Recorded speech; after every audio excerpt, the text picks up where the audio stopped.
Hello and welcome to this live stream event. This is Howard Bachner, Editor-in-Chief of JAMA, and I'm here with Tony Fauci, the Director of the National Institute of Allergy and Infectious Diseases. And we're obviously, once again, going to talk about the novel coronavirus epidemic, now pandemic, that's occurred in China and now is sadly moving around the world. Welcome, Tony. Good to be with you, Howard. I want to thank you for joining us. I know you're busy. You've been on a lot of different broadcasts. You know, this one is really focused for physicians and other clinicians. So I really appreciate that you've taken the time. Before we start, I just wanted to mention to the people who are watching this, it's streaming on YouTube and Facebook. It will be live as a podcast sometime early tomorrow morning.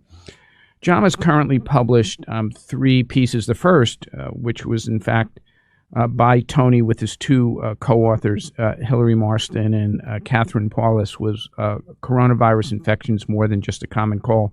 That was accompanied by another viewpoint by Larry Gostin and his 2 co-authors, Rebecca Katz and Alexandra Fallon, entitled The Novel Coronavirus Originating in Wuhan, China, Challenges for Global Health Governance.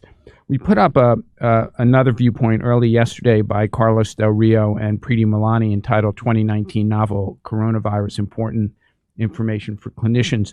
What I want to alert the listeners and people who are watching is we are putting up 2 very important papers tomorrow morning. The first is a long research report entitled Clinical Characteristics of 138 Hospitalized Patients with 2019 Novel Coronavirus Infected Pneumonia in Wuhan, China. We think it's the largest case series to date, and it has some really important information in it. I would just comment, we held up publication for a day or two because there were 1 or 2 critical facts that we really, really wanted to make sure were correct. But just to highlight 2 of the findings, the first is of these 138 patients, 36 ended up in the intensive care unit. And so there's quite a bit of details about the complications of these 36 patients.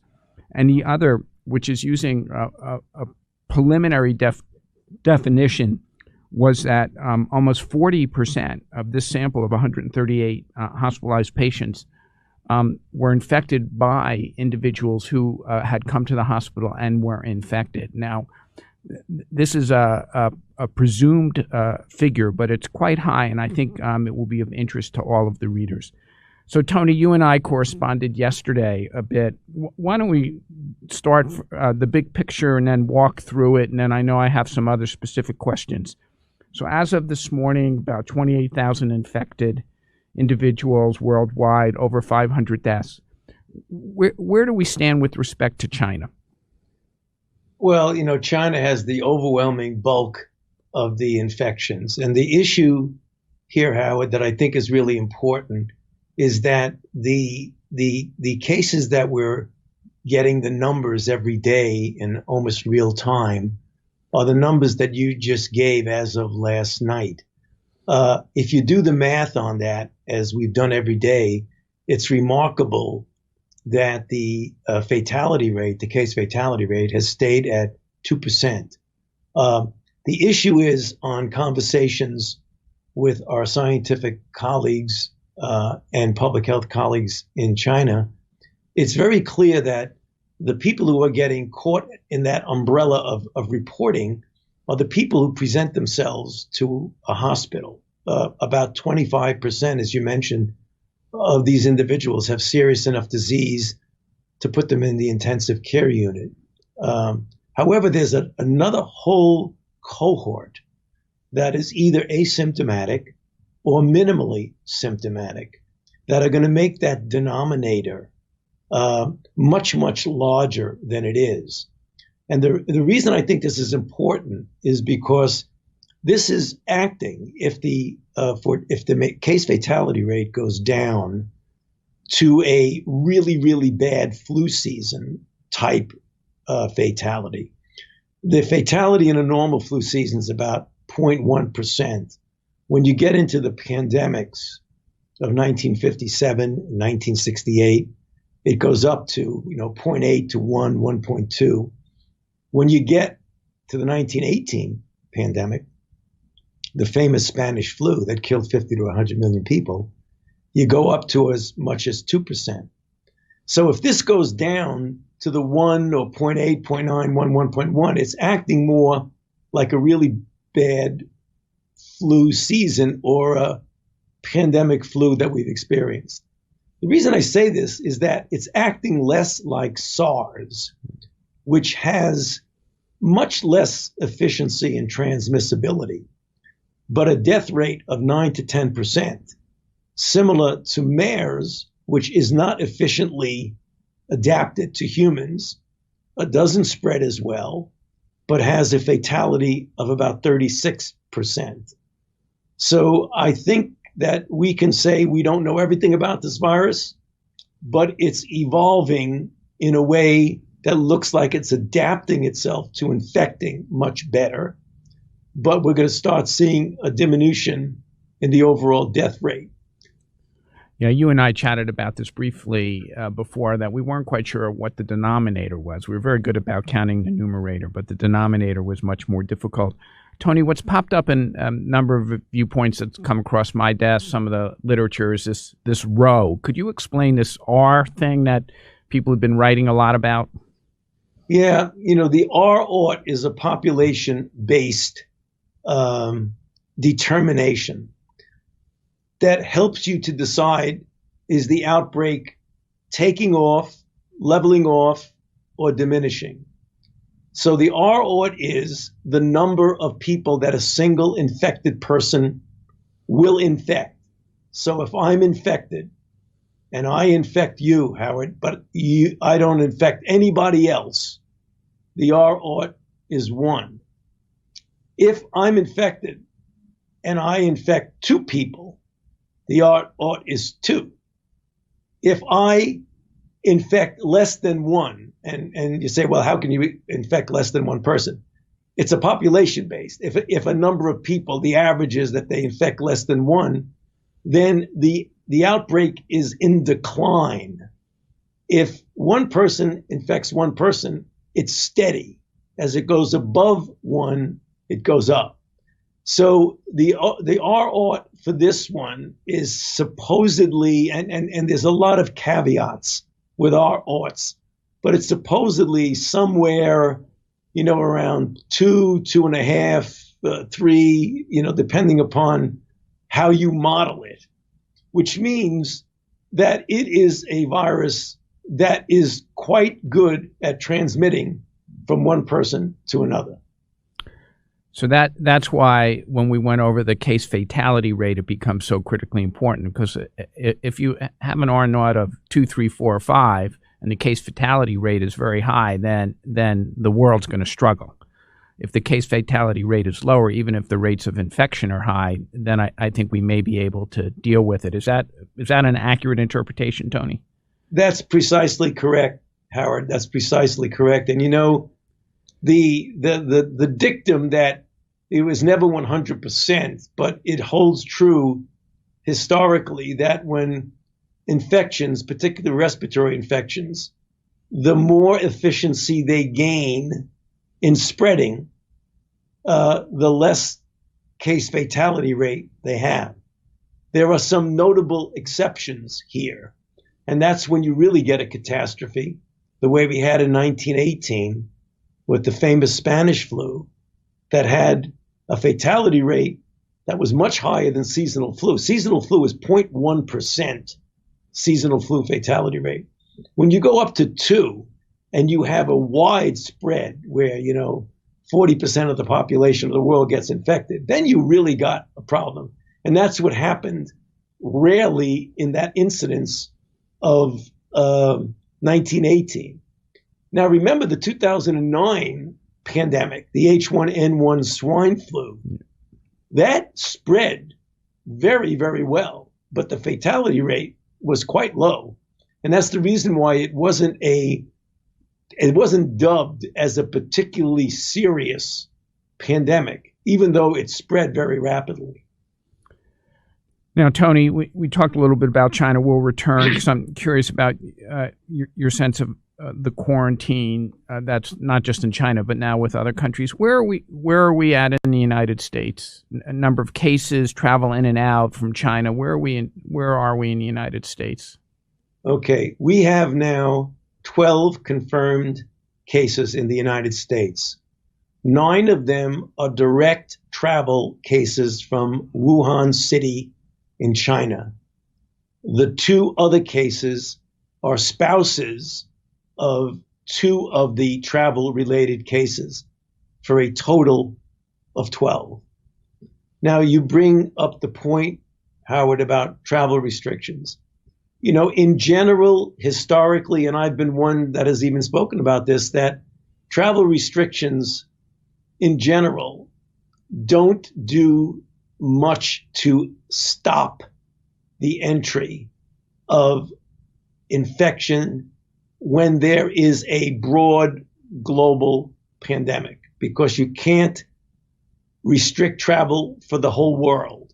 What it does do when you have travel restriction from a particular country or particular region, at best it delays such that you hope that it delays the outbreak in your country long enough so that the country that is the epicenter, in this case China, controls it to the point that you put a lid on the outbreak. Once you get a broad global pandemic, it's folly to do any travel restrictions because you can't cut yourself off from the rest of the world. But the rationale of the Chinese in putting the restrictions in their own country is to prevent the spread within their country.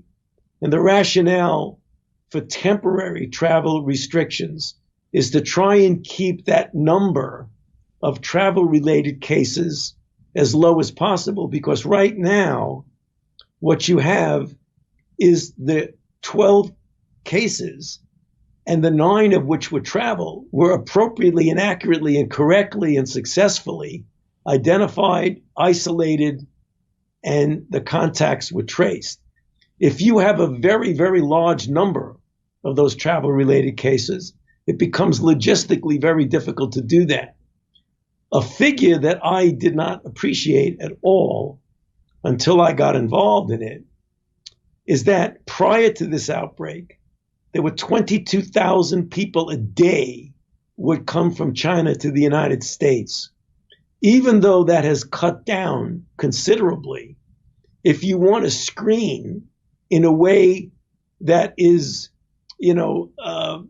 accurate and have an impact, people who are coming in, it would overwhelm the system. And it was for that reason that the health officials felt they couldn't really even give the beginning of a guarantee that that kind of screening would be effective. So it was felt that, at least on a temporary basis, let's shut off the faucet for a while to see where this is going. That was the rationale for the travel restrictions. But in general, travel restrictions don't stop outbreaks. They merely delay it getting into a particular region.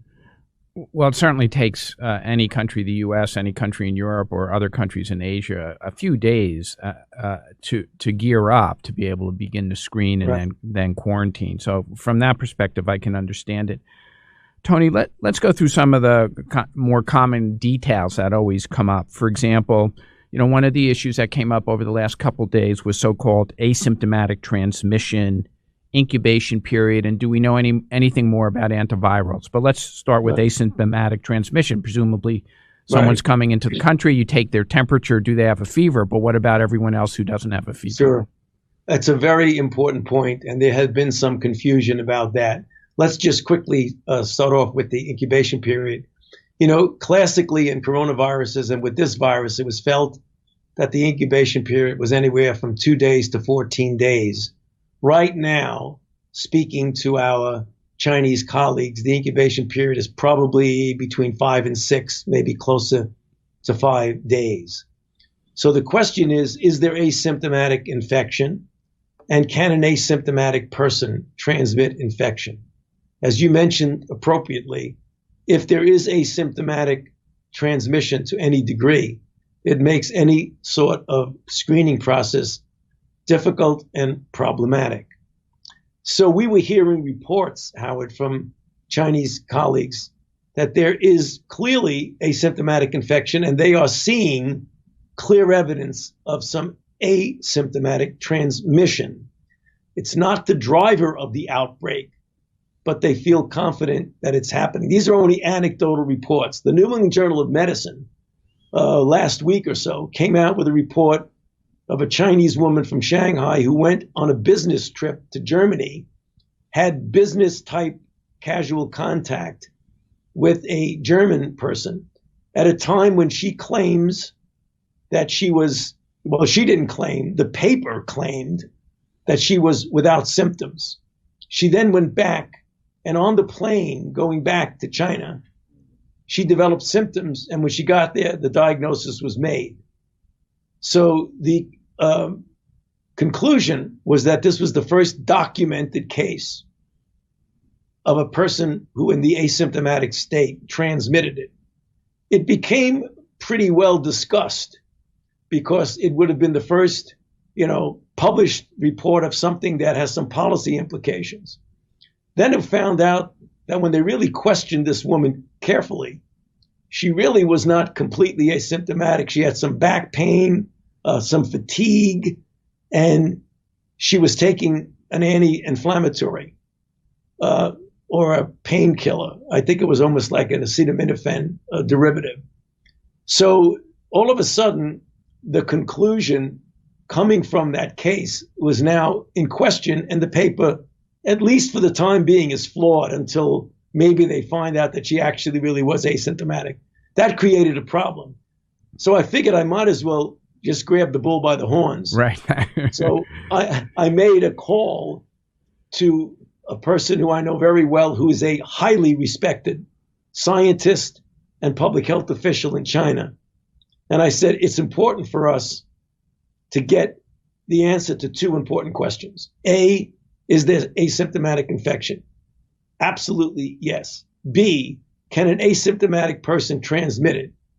Absolutely, we've seen it. It's not the predominant mode by any means. It's not driving the outbreak, but it occurs. So we're left with a situation where we don't know what the impact of this is. It's likely minimal impact on the kinetics of the outbreak, but what kind of an impact would it have on testing? And the reason we want to go over there as part of the WHO group is to do things like finding out the people who are asymptomatic, when do they get carriage of virus in the nasal passages? Is that virus transmissible virus? Is it replication competent? Or is it just PCR identifiable? These are very critical things. So this comes under the realm, Howard, of information we don't know that we need to know.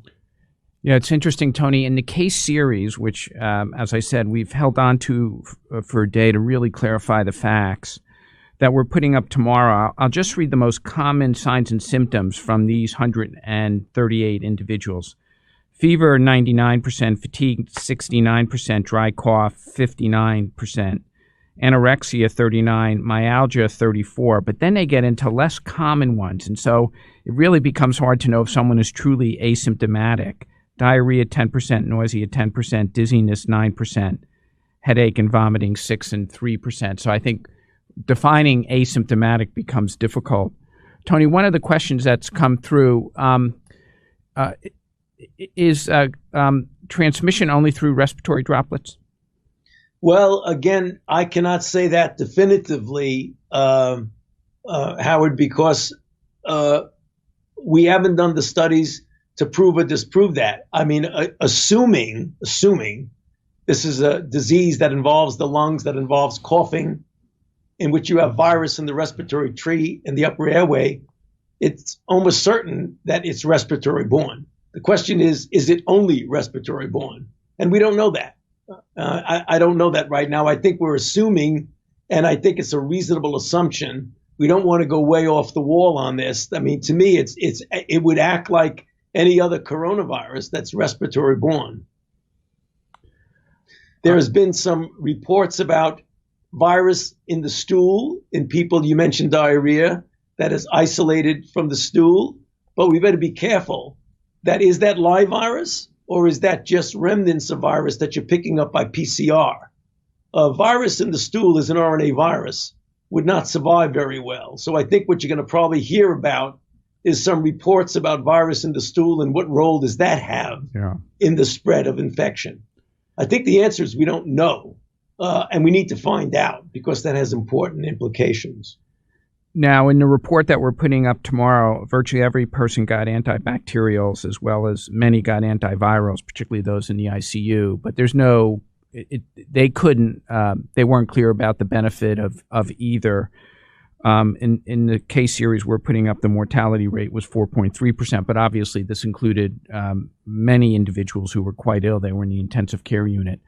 Right. Tony, anything emerging yet other than symptomatic treatment? No, there are clinical protocols being developed for antivirals that we already have available, such as remdesivir, which you remember was used as one of the therapies in the 4-arm trial of Ebola infection. It did not prove to be effective, but it has in vitro antiviral activity. In addition, a anti-HIV drug, Kaletra, which is a combination of two drugs, ritonavir and lopinavir, and those two drugs, are being protease inhibitors, and there's protease in this particular virus. Again, there are going to be clinical protocols to see if we can figure out. The Chinese are doing it now. If we go over there, and when we go over there, we'd like to help out and be involved in that. So you're absolutely correct. There are no direct, proven antivirals at all that we know are proven, but there are some with some hint which are being pursued both in a compassionate use basis as well as on clinical trials which are being developed. Howard, one thing I do want to bring up that I was struck by in your very graciously showing me the preprint of the paper that's going to be coming out is that when you talk about the stories from the 1918 pandemic where someone would wake up in the morning, feel pretty well, go to work, fall down in the street, and then be dead in about 24 hours. That's the great frightening thing about the 1918 pandemic. Obviously, not everybody went through that, but that's something that keeps getting repeated in the historical type of discussions of that outbreak. The thing that was really interesting, I thought, in the paper, if you look at the duration of time from onset of symptoms to hospitalization, I believe it was 5 days. Right. From the hospitalization to the ICU was 7 days. Right. And from onset of symptoms to, I think it was intubation, was 8 days. What that's telling you is that this virus is really acting different. This virus, when it gets in you, it adapts itself so that you can wind up days later getting really serious disease. So I think, JAMA being a journal that clinicians throughout the world read, I think that's a heads up. If somebody comes in and has moderate to minimal symptoms, stay heads up for some deterioration over the next few days. Didn't you get that out of that? Yeah, no. And this was for the 36 of the 138 who ended up in the ICU. The median time from first symptoms to dyspnea was 5 days, to hospital admission 7 days, and to ARDS was 8 days. So I think, you're just raising the point that just because you're well on day 1 or 2 doesn't mean you'll be well on day 4, 5, or 6. Yeah, I was definitely struck by that. Tony, cases out. So firstly, most people who are hospitalized seriously ill presenting with pneumonia, that's the first. And then the second, the cases outside of China those individuals seem less ill. Can you comment on both the pneumonia issue, what percent are presenting with pneumonia, and then the spectrum of illness outside of China? Yeah, I mean, that's a good point. I'm getting, as you might imagine, I get thousands of emails of people who have theories about things. But one thing is starting to be noticed, and it hasn't been done in a regimented, scientific, organized way. But it appears that the travel related cases that are outside of China that then transmit to other people, it appears that somehow or other, not a lot of them are catastrophic infection, but I think the N is too small, Howard.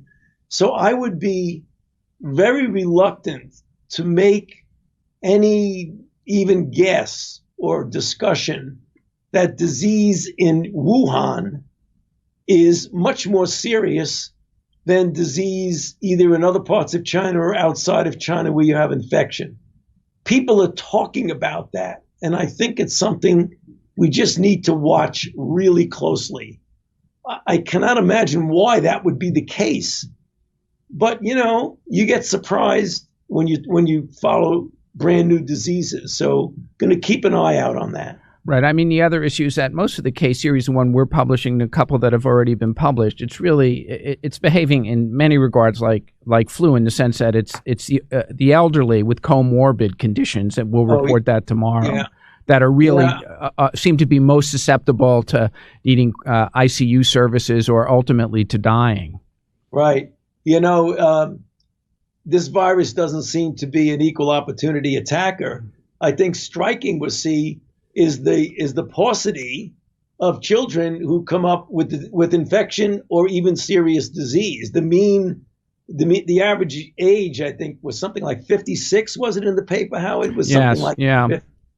Yeah. Now, just to let our listeners know, again, I'll serve as our own preprint, and that goes to the issue about children. I think the listeners probably know that I am a pediatrician, and that always comes up when we have these pandemics. How are children going to do? Jody Zelke, who's our research letter editor, deputy editor, also a pediatrician, just finished a back and forth and will be editing a research letter, which is a very small case series about infants with the disease. All have done well. We're hoping that will come out over the weekend. And then we have another paper coming out tomorrow, which, again, another research letter about a small number of children. But it has been striking so far, Tony, that in most of the literature, there has been very little about children. Right. That is true. Yeah. So the two reports that we'll come out with will be amongst the first. Any concerns about maternal fetal transmission? I mean, many women around the world are obviously pregnant. Any information about that? Or is there an analogy with flu that would be helpful, or MERS or SARS that would be helpful about maternal fetal transmission? Well, there was a newspaper report. I mean, here we are, my goodness, newspaper reports of a woman who had the coronavirus, who gave birth, and 30 hours later, the baby came up with symptoms and was diagnosed with the disease. So it brings up the question of vertical transmission. The problem with that, Howard, and even going back to the second part of your question of do we have any insight from influenza, the problem with making those kinds of determinations is the postnatal close contact between a mother and a baby in a viral infection that has an incubation period of as low as 2 and sometimes 1 day. I mean, the Chinese are saying that it could be as low as 1 day. They say it's anywhere between 2 and 5 with an average of 5. It really becomes impossible to say that it was vertical versus the mother gave it to the baby right at birth and the baby developed symptoms 30 hours later because it has a low incubation period. I don't think you're going to get definitive proof unless you really do some very serious studies on a number of individuals. I don't think you could make, on the basis of an N equals 1 or 2, any determination of that. Tony, just one or two more questions. I know we've been on for almost 30, 35 minutes, but you're such an extraordinary resource. I can't thank you enough. One of the questions that's come through social media, interestingly enough, and I find this one interesting, is blood supply. You live through that with HIV. This is very, very different. But I'm just curious how quickly does can you sort through whether or not you have to worry about this vis-a-vis blood supply, blood transfusions? Yeah, I mean, that's something work that the FDA obviously is all over working on that right now. The way you go through is you find out if in fact you get someone who's infected, you follow them and you find out the degree of viremia. I mean, are these people viremic, or did they just have virus in the lung and in the nasal passage? That is going to be absolutely critical. And that's the reason why the FDA is very interested in that. No determinations right now. The better part of valor. It's also going to be how often. It's unlikely that someone with coronavirus is going to decide they want to, when they're sick, donate blood. But then you get to what you were saying. What about asymptomatic infection? So all of the questions come up, Howard, and they're self-cascading questions. A, is it viremic? How long do they shed virus? When you're infected and asymptomatic, are you also viremic or not? Who is and who is not viremic? And how long are they viremic? All of those things are open questions that absolutely need to be settled before you make any determination about any impact on the blood supply. So last two questions. One is going backwards and one is going forward. So let's go backwards. Any more information about where it came from? No. I mean, obviously, if you look at the history of these viruses, we have SARS, which we know after much experimenting in epidemiological molecular epidemiology, it went from a bat to a civet cat to a human. MERS went from a bat to a camel to a human. If you look at the phylogenetic trees of the coronaviruses, there are only 4 of the coronaviruses that account for 10 to 30% of the common cold, but clustered around those phylogenetic branches are a whole bunch of bat viruses. If you do the sequencing, you can make an assumption that a bat was involved one way or another, either primarily or giving it to an intermediate host. So that's the likely issue. Having said that, there's all kinds of conspiracy theories, as you know, going around on the internet with social media about deliberate or accidental release, et cetera, et cetera. I think the answers to all of those will come when you get a whole bunch of sequences and you trace the evolution of this. Because if you look at the red flag markers of mutations as a virus evolves from the bat group all the way into human, you can get a pretty good idea of how it evolved and what happened as it got into humans. So the last question, then I'll have some final comments. So the Harry Potter sorting hat, I sort of feel like I should make you put it on. Tony, I know people want to know, what's the next 2, 3, 4 weeks going to look like, both in China and around the world? Yeah. If I knew that, I'd feel a lot more comfortable than I feel right now, Howard. Yeah. I can say that the virus and the pattern of disease continues to accelerate. It goes up by a couple of thousand, sometimes cases per day. I think in the next few weeks to a month, we're going to find out, is it turning the corner and coming down, which would be really very encouraging news, or is it continuing to go skyrocketing? I can tell you that if it acts like a coronavirus, whether by its natural dynamics, it turns around over the next month or so, that would be great. Even if it doesn't by natural dynamics, when you start getting into the spring weather of April, May, and June, it almost certainly would turn around. But I would like to see it turn around by its own natural kinetics, as opposed to the warm weather is here, so it's not spreading very well. And then when we get next winter, it comes right back. So I think the next 2 to 4 weeks are going to be absolutely critical to see what direction this is going. This is Howard Bachner, editor-in-chief of JAMA. I've been talking with Tony Fauchi. Tony, again, on behalf of our listeners, JAMA, the U.S., people around the world, thank you. I do want to emphasize that We have a coronavirus educational center. We've put up a number of opinion pieces. We'll be putting up 2 very, very important research papers tomorrow, and then a couple over the weekend. I'm sure we'll pepper some of the research papers with more opinion pieces. We've made these free to the world. Many are being translated into simple Chinese. And I would be remiss not to thank everyone who I work with at JAMA. Tony knows his viewpoint came in and went up in 3 days. We are really trying to process these papers quickly. We realize it's a public health emergency. On the other hand, for us, it's critically important to make sure that what we put up is accurate and true. So occasionally we have held up a paper or 2 for a day or so.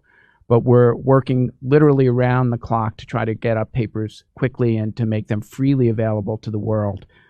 Tony, maybe again in 2 or 3 weeks we'll chat. But again, thank you so very, very much for taking the time. My pleasure, Howard. Always good to be with you. And I look forward to continuing this as we move on. Get some sleep and please stay healthy. Thank you very much. Bye, Take care. Tony. All right. Bye-bye.